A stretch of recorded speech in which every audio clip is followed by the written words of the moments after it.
পবিত্র জুমার দিনে আল্লাহর মসজিদে আসার তৌফিক দান করেছেন।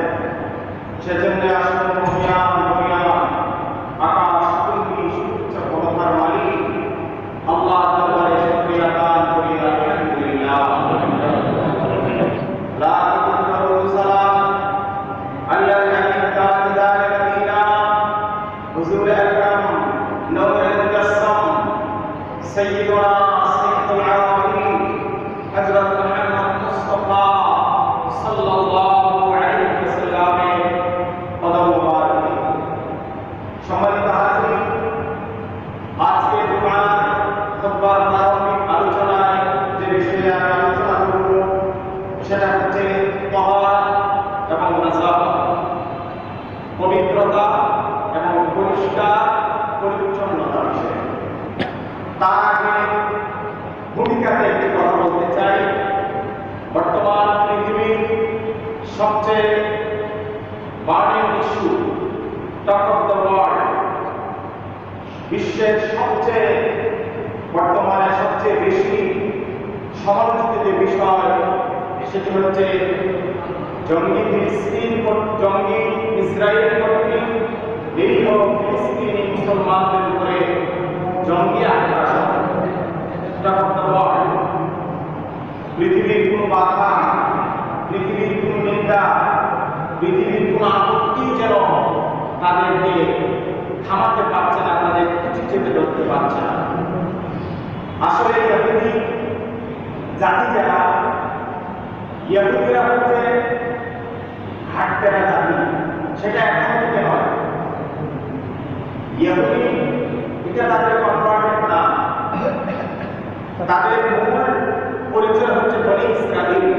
যারা ইসরাইলি তারাই বর্তমানে নিজেদেরকে ইহুদি বলে থাকে। তো বনি ইসরাইল ছিল হযরত মুসা আলাইহিস সালামের জামানার লোক। তো মুসা নবীর জামানার লোকরা ছিল বনি ইসরাইল। আপনারা ইতিহাস এবং কোরআন কারীমের তাফসীর ঘাটলে আমরা দেখতে পাই হযরত মুসা আলাইহিস সালামের মাথা নষ্ট করে দিয়েছিল বনি ইসরাইল, যাদেরকে বলা হতো কাসরাতুস সুআল, সবচেয়ে বেশি প্রশ্ন করত। হযরত মুসা আলাইহিস সালামকে পাগল করে ফেলত তারা, প্রশ্ন জর্জরিত করে। সেই মুসা আলাইহিস সালামের জামানা থেকে হযরত মুসা আলাইহিস সালাম ছিল তাদের নবী। তাদের নবীকে যন্ত্রণা দিতে দিতে দিতে শত শত হাজার হাজার ইহুদিদের উত্থান পতন আমরা লক্ষ্য করেছি। এই ইহুদিরা এই পৃথিবীতে যত নষ্ট আছে, যত অপকর্ম আছে, পৃথিবীতে মানব বিধ্বংসী যত অস্ত্র আছে, পৃথিবীতে যত অপকর্ম আছে, বিশেষ বিশেষ বড় বড় অপকর্ম, সেই অপকর্মগুলা ইহুদিদের দ্বারাই সংগঠিত হয়েছে। আল্লাহ হাবিব সাল্লাল্লাহু আলাইহি ওয়াসাল্লাম হাদিস পাকের মধ্যে সুস্পষ্ট বলেছেন, খালিকুল ইয়াহুদা ওয়ান নাসারা, তোমরা ইহুদি এবং নাসারাদের সাথে তাল মিলিও না। আমরা বর্তমানে দেখতে পাচ্ছি বর্তমান পৃথিবীর নামধারী কিছু মুসলমান এবং নামধারী মুসলিম বাদশা, নামধারী মুসলিম দেশ, তারা ওই সমস্ত ইহুদিদের সাথে তাল মিলাচ্ছে। আমি কৃতজ্ঞতা ধন্যবাদ জানাচ্ছি বাংলাদেশের মাননীয় প্রধানমন্ত্রী আনুষ্ঠানিকভাবে তিনি ইসরায়েল কর্তৃক ফিলিস্তিনে হামলা তীব্র নিন্দা জানিয়েছেন এবং তিনি অত্যন্ত সাহসিকতার সাথে সংসদ ভবনের মতো সর্বোচ্চ একটা প্রতিষ্ঠানে দাঁড়িয়ে তিনি একটি কথা বলেছেন যে গোটা পৃথিবীর সমস্ত মুসলমান যদি ঐক্যবদ্ধ হয়, আপনারা পরিসংখ্যান করে দেখেন গোটা পৃথিবীতে ইহুদি আছে 120 কোটি, আর গোটা পৃথিবীতে মুসলমান আছে 200 কোটি। 200 কোটি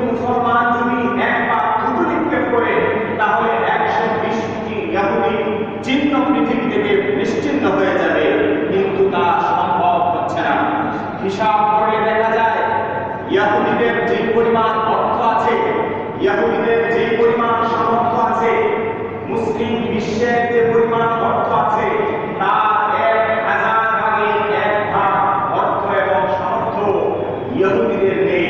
যে পরিমাণ অর্থ এবং সামর্থ্য মুসলিম বিশ্বের যে পরিমাণ সম্পদ আছে তারপরেও মুসলিম বিশ্ব ইহুদিদের পাঁচহারা গোলামের মতো আচরণ করছে। আমরা দেখতে পাচ্ছি ফিলিস্তিনের নিরীহ মুসলমানদেরকে, অসহায় বাচ্চাদেরকে, মা বোনদেরকে বোমা মেরে, ক্ষেপণাস্ত্র মেরে, মিসাইল দিয়ে তারা হত্যা করছে, হত্যাযজ্ঞ চালিয়েছে, নির্বিচারে হত্যা করছে।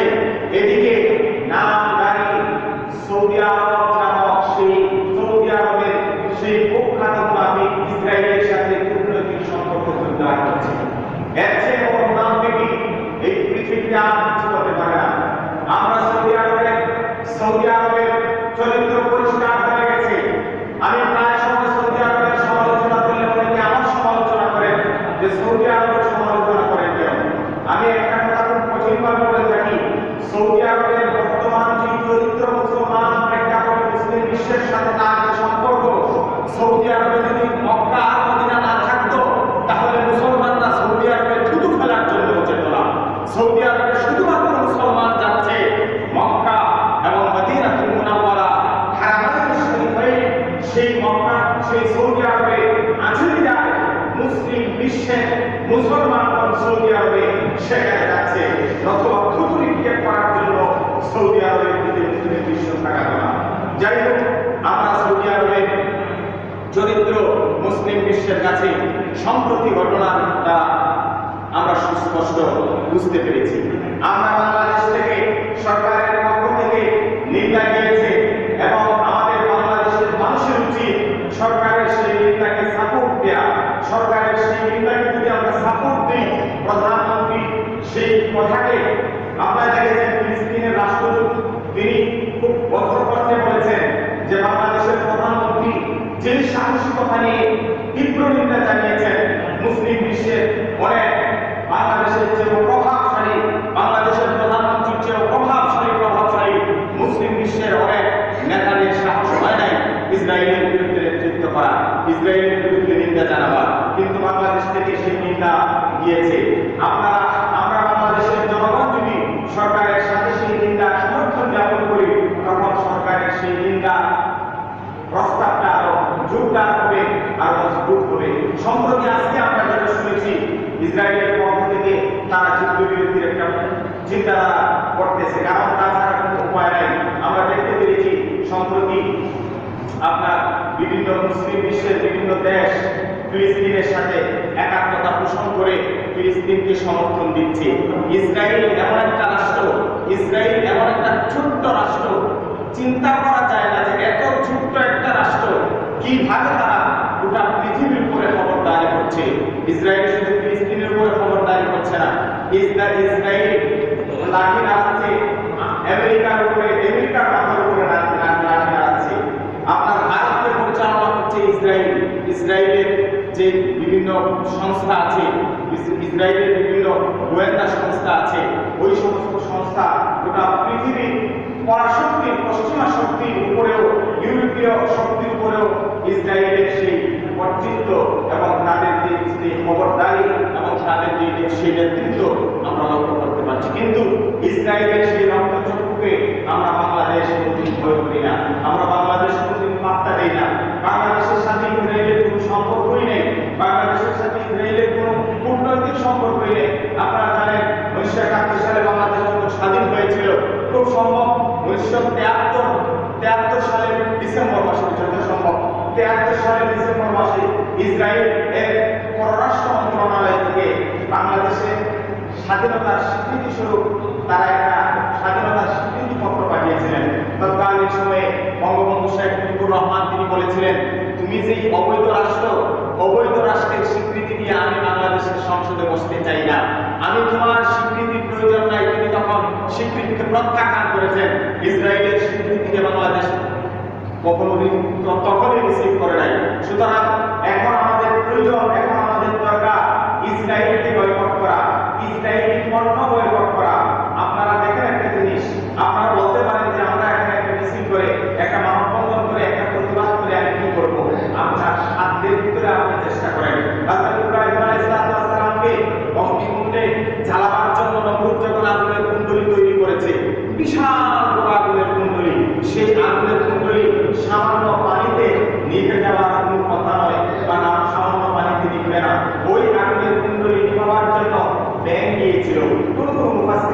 সেটা লিখেছেন নির্ভরযোগ্য কোনো সূত্র না থাকলেও দুর্বল সূত্রে সেই বর্ণনাটা এসেছে। ব্যাং গিয়েছিল প্রস্তাব করার জন্য ইব্রাহিমের পক্ষ নিয়ে আগুনের কুণ্ডুলি নিভাইয়া দেওয়ার জন্য। আচ্ছা বলেন, এত বড় 60 হাত দৈর্ঘ্য, 60 হাত গভীর, 60 হাত প্রস্থ আগুনের কুণ্ডুলিতে আগুন জ্বালিয়েছে, ওই আগুনে ব্যাং প্রস্তাব করলে কি আগুন নিভবে? আগুন নেবার সম্ভাবনা নাই। তারপরেও ব্যাং তো সেটার সাধ্যই আছে, সেটা সাধ্যমতো গিয়ে সে বের হয়ে গেল যে আমি প্রস্তাব করে আগুন নিভিয়ে ফেলব। আল্লাহ পাক বললেন, আমি ব্যাঙের সাধ্যের চেষ্টাটুকু আমি আল্লাহ পাক কবুল করলাম। কোন মুফাসসিরগণ বলেছেন ব্যাঙের প্রস্তাব এর ব্যাপারে, কোন ফুকাহায়ে কেরাম বলেছেন ব্যাঙের প্রস্তাব পবিত্র, আবার কেউ বলেছেন ব্যাঙের প্রস্তাব অপবিত্র। যাই হোক, সেদিকে আমি যাচ্ছি না। তো ব্যাঙ সে তার সাধ্যের চেষ্টাটুকু করেছে, আল্লাহ তার চেষ্টাটুকু কবুল করেছে। আমরা যদি আমাদের জায়গা থেকে, আমাদের অবস্থান থেকে দেখেন, ইসরায়েলের বিভিন্ন প্রোডাক্ট আছে, পেপসি আছে, কোকা-কোলা আছে এবং বিভিন্ন জিনিস আমরা ইসরায়েলের পণ্যটা কিনছি। আপনি দেখেন ইসরায়েলের তাদের একটা বিজনেস পলিসি হচ্ছে, ইসরায়েলের একটা বিজনেস পলিসিতে তাদের একটা রেকর্ড আছে, যে রেকর্ডটা পাস হয়েছে সম্প্রতি। তাদের রেকর্ড আছে, তারা তাদের ব্যবসা করে যেই পরিমাণ অর্থ তারা উপার্জন করবে, ওই পরিমাণ অর্থের 5% তারা মুসলিম নিধনে ব্যবহার করবে।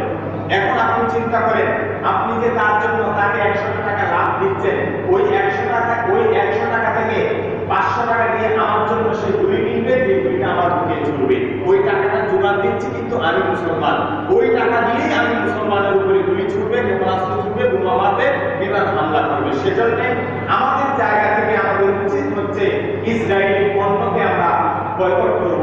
ইসরায়েলি যত পণ্য আছে সমস্ত পণ্য আমরা বয়কট করব। কোকা-কোলা, পেপসি, আরো যত যে অনেক তালিকা আছে আপনারা অনলাইনে বিভিন্ন পত্র-পত্রিকায় পেয়ে যাবেন। আপনারা দারুণভাবে একদম ডিটারমাইন্ড হয়ে ইসরায়েলি পণ্য বয়কট করেন।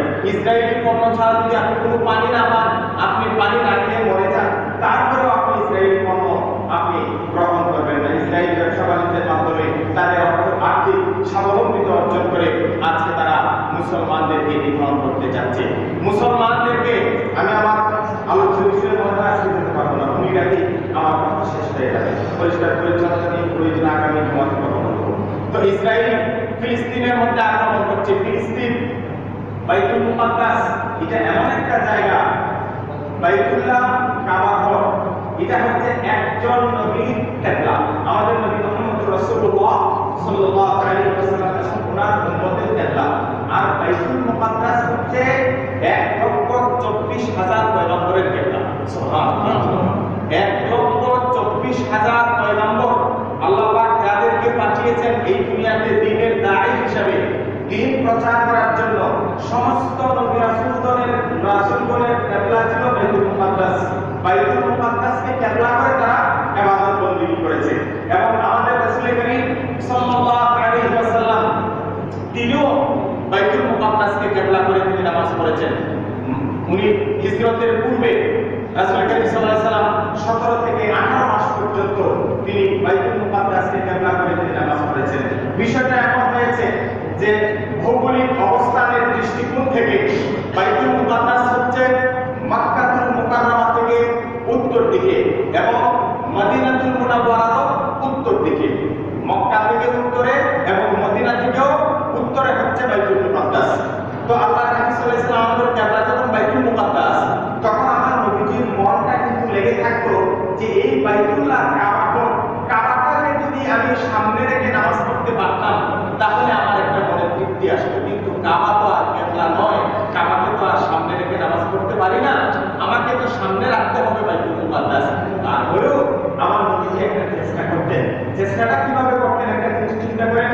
আমার নবীজি যখন মক্কা থেকে উত্তর দিকে যখন কিবলা করে তিনি নামাজ পড়তেন, তখন তিনি কাবাকে সামনে রাখতেন, কাবাকেও সামনে রাখতেন, বাইতুল মুকাদ্দাসকেও সামনে রাখতেন।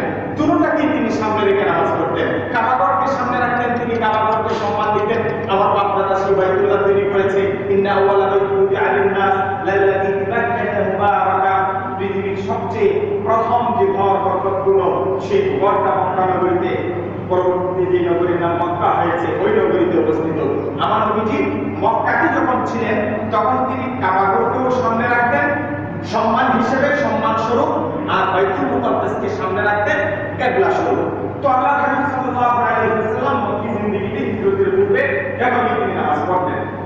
আমার নবী যখন হিজরত করলেন, হিজরত করার পরে যখন তিনি মদিনায় চলে গেলেন, কথাটা খেয়াল করবেন, মদিনা হচ্ছে মক্কা থেকে উত্তরে, মদিনা হচ্ছে মক্কা থেকে উত্তরে, আর ফিলিস্তিন বা বাইতুল মুকাদ্দাস হচ্ছে মদিনা থেকেও উত্তরে, কাবা মক্কা থেকেও উত্তরে, মদিনা থেকেও উত্তরে।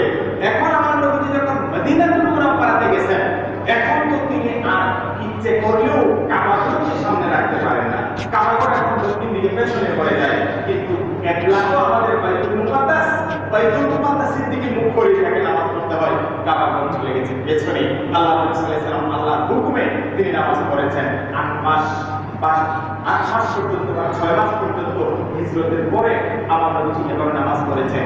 আল্লাহকে কখনো বলেন নাই, শুধুমাত্র উপরের দিকে তাকাইতেন, আল্লাহর কাছে মনে মনে কল্পনা করতেন, আল্লাহ যদি আমার বাপদাদার তৈরি কিবলা যদি আমার বাইতুল মুকাদ্দাস না হয়ে কিবলাটা যদি আমার বাইতুল্লাহ হতো, কাবাঘর হতো, তাহলে আমি ইবাদত করে আরো তৃপ্তি পেতাম। আল্লাহ হাবিব সাল্লাল্লাহু আলাইহি ওয়াসাল্লাম মদিনা নগরীর পাশে, মদিনা শহরের আপনার পাশেই একটা মসজিদ আছে, ওই মসজিদের মধ্যে আল্লাহ হাবিব সাল্লাল্লাহু আলাইহি ওয়াসাল্লাম নামাজ পড়তেছিলেন। নামাজ পড়ার পূর্বে আমার নবীজি আকাশের দিকে তাকায়া তাকায়া আল্লাহর কাছে মনে মনে কল্পনা করলেন, আল্লাহ এই বাইতুল মুকাদ্দাস না হয়ে যদি কিবলাটা আমার মক্কা হতো, মক্কাতুল মুকাররমায় কাবাঘর হতো, তাহলে আমার ভালো লাগতো। কিন্তু মুখে তিনি বলেন নাই, অন্তরে অন্তরে কল্পনা করছেন। 4 রাকাত নামাজ শুরু করেছেন। মুফাসসিরিন কিরাম অধিকাংশ মুফাসসিরগণ বলেছেন আসরের নামাজ। কোন বেলা নামাজ নিয়ে একটু মতানৈক্য আছে, কিন্তু অধিকাংশ মুফাসসিরগণ বলেছেন আল্লাহ নবী সাল্লাল্লাহু আলাইহি ওয়াসাল্লাম আসরের নামাজ পড়ার জন্য নামাজ শুরু করেছেন। আর কেউ কেউ বলেছেন 4 রাকাত বিশিষ্ট নামাজ। 4 রাকাত বিশিষ্ট নামাজ আসরও হতে পারে, জুহরও হতে পারে এবং এশা হতে পারে, এই 3 বেলা কোনো একটা হতে পারে। কেউ বলেছেন 4 রাকাত বিশিষ্ট ফরজ নামাজ শুরু করেছেন, কেউ বলেছেন আসরের নামাজ শুরু করেছেন। আর সময়টা ছিল দিনের বেলা। সময়টা যদি দিনের বেলা হয় আর 4 রাকাত বিশিষ্ট হয়, তাহলে জুহর আর আসর হওয়ার সম্ভাবনাই বেশি।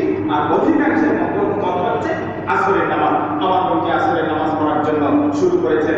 নামাজরত অবস্থায় আমার নবী বাইতুল মুকাদ্দাসের দিকে কিবলা করে নামাজ পড়তেছেন, আর একটু করে করে আকাশের দিকে তাকান আর মনে মনে কল্পনা করেন, আল্লাহ যদি বাইতুল্লাহ আমার কিবলা হতো, আমি তৃপ্তি পেতাম। আল্লাহ পাক জিবরিল আমিনকে বললেন, জিবরিল আমি আমার বন্ধুর চাহিদা, রুচি, বাহিনী কোনো বিধান দিই নাই। আমার বন্ধুর মন চাচ্ছে, আমার বন্ধুর ইচ্ছে হচ্ছে বাইতুল্লাহকে কিবলা করে নামাজ পড়লে আমার বন্ধুর তৃপ্তি বেশি হবে। যাও যাও, এখনই তুমি চলে যাও। 2 রাকাত নামাজ শেষ। 2 রাকাত নামাজ রত অবস্থায় আল্লাহ হাবিব সাল্লাল্লাহু আলাইহি ওয়াসাল্লামের কাছে জিবরিল আমিন ওহী নিয়ে আসেন। ওহী নিয়ে এসে বললেন, ফাওয়াল্লি ওয়াজহাকা শাতরাল মাসজিদিল হারাম।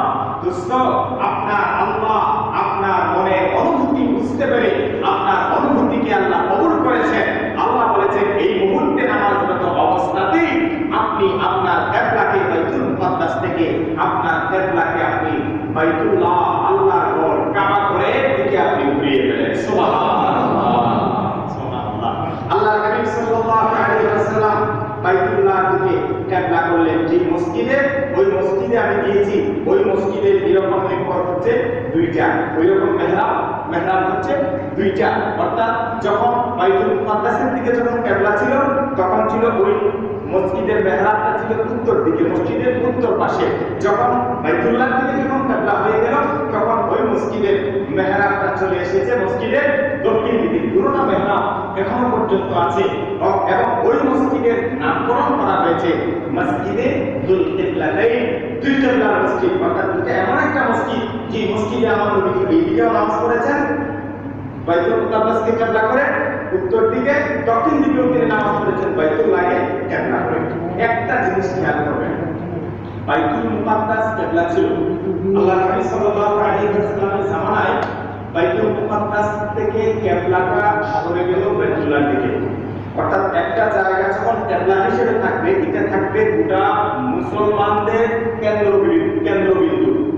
তো বাইতুল মুকাদ্দাস কিন্তু ইহুদিদেরও কিবলা ছিল, অর্থাৎ বনি ইসরাইল যারা ছিল তাদেরও কিন্তু কিবলা বাইতুল মুকাদ্দাস ছিল, অন্যান্য নবীরা যারা ছিল তাদেরও কিবলা বাইতুল মুকাদ্দাস ছিল।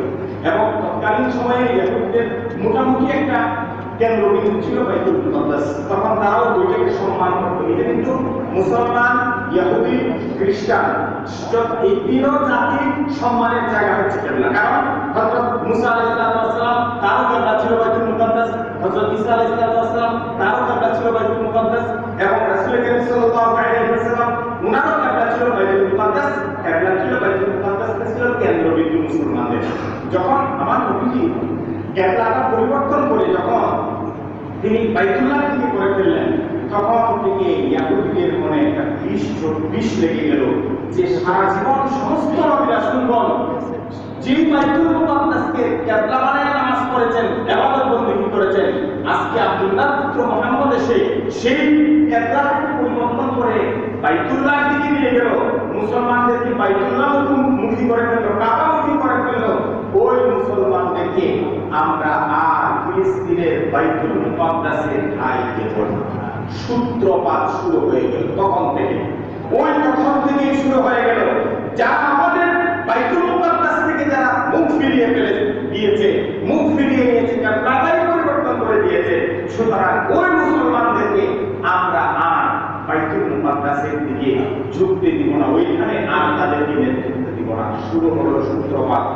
আপনারা ইতিহাস পর্যালোচনা করে দেখবেন, এরপরে তাদের উত্থান পতন বংশ পরম্পরায় তারা কিন্তু যে জায়গার মধ্যে আজকে ইহুদিরা আজকে যে জায়গার মধ্যে ইসরায়েল রাষ্ট্র প্রতিষ্ঠা করেছে বালফুর চুক্তির মাধ্যমে, জাতিসংঘের আপনার সহায়তায় এবং ব্রিটিশদের সহায়তায় যে জায়গার মধ্যে তারা অবৈধ রাষ্ট্র প্রতিষ্ঠা করেছে, রাষ্ট্র ঘোষণা করে আজকে তারা আধিপত্য করছে, সন্ত্রাস এবং জঙ্গি কার্যক্রম চালাচ্ছে, ওই জায়গাতে তারা ছিল রিফিউজি হিসেবে, তারা ছিল ওই জায়গার মধ্যে।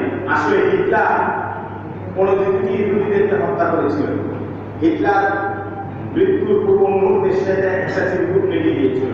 চিরকুটটা এভাবে লেগেছিল যে আমি ইচ্ছে করলে ইহুদিদেরকে নিশ্চিহ্ন করে দিতে পারতাম, কিন্তু কিছু ইহুদিদেরকে আমি কেন রাখলাম, পরবর্তী প্রজন্মের মানুষ যেন বুঝতে পারে যে আমি কেন এতগুলো ইহুদিকে হত্যা করলাম, কেন এতগুলো মানুষকে আমি মারলাম, এটা বোঝার জন্য। আচ্ছা চিন্তা করেন, আরাকান, মায়ানমারের আরাকান থেকে প্রায় 12 লক্ষ মানুষ বাংলাদেশে এসেছে।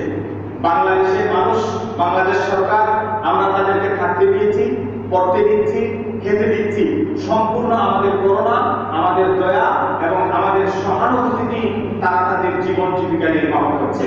কক্সবাজারের সেই উখিয়াতে এবং ওই এলাকার মধ্যে তাদেরকে আমরা আমাদের জায়গা দিয়েছি। ওই জায়গাটা সরকারি হলেও সরকারি জায়গার মালিককে, সরকারি জায়গার মালিক জনগণ।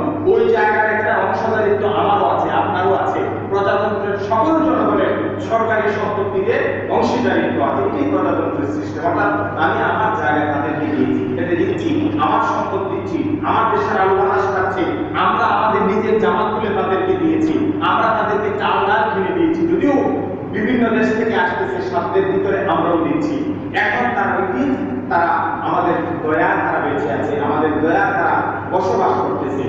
একটা সময় যদি আসে যখন ওই সময়টাতে এসে তারা যদি ওই জায়গাটাকে একটা তাদের স্বতন্ত্র রাজ্য হিসেবে, স্বতন্ত্র একটা দেশ হিসেবে তারা যদি দাবি করে বসে এবং ওই দাবির উপরে যদি তারা আন্দোলন শুরু করে দেয়, আপনি তাদেরকে কি করবেন বলেন?